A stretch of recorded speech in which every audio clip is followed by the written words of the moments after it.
গরুর মগজ ভুনা খাইতে মন চাচ্ছে আজকে আমার, তাই বাজার থেকে গরুর মগজ নিয়ে আসছি। এখন এটা আমি পরিষ্কার করব। পরিষ্কার করার জন্য গরুর মগজটা ঠান্ডা পানিতে চুবায় রাখবো প্রায় আধা ঘন্টা বা 1 ঘন্টার মতো। তাহলে কি হবে, রক্তগুলো বের হয়ে আসবে পানিতে।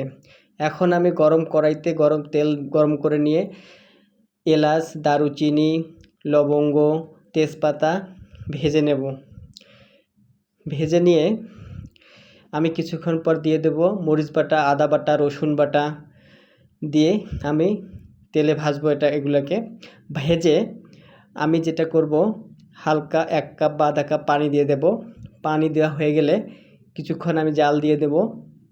তারপর আমি পরিমাণ মতো হলুদ গুঁড়া, মরিচ গুঁড়া, লবণ দিয়ে নাড়ব। এটা নাড়া হচ্ছে, এই যে আবার নাড়া হচ্ছে, সুন্দর একটা কালার চলে আসছে।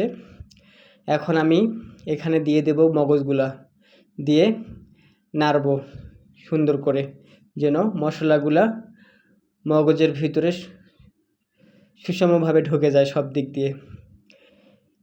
এই যে আমি নাড়তেছি। গরুর মগজ সিদ্ধ হতে বেশিক্ষণ সময় লাগে না, অল্প কিছুক্ষণের মধ্যে আমার গরুর মগজ ভুনা হয়ে যাবে। এই যে অলরেডি আমার মগজ ভুনা রেসিপি তৈরি হয়ে গেছে। আপনারা দেখতে পাচ্ছেন, অনেক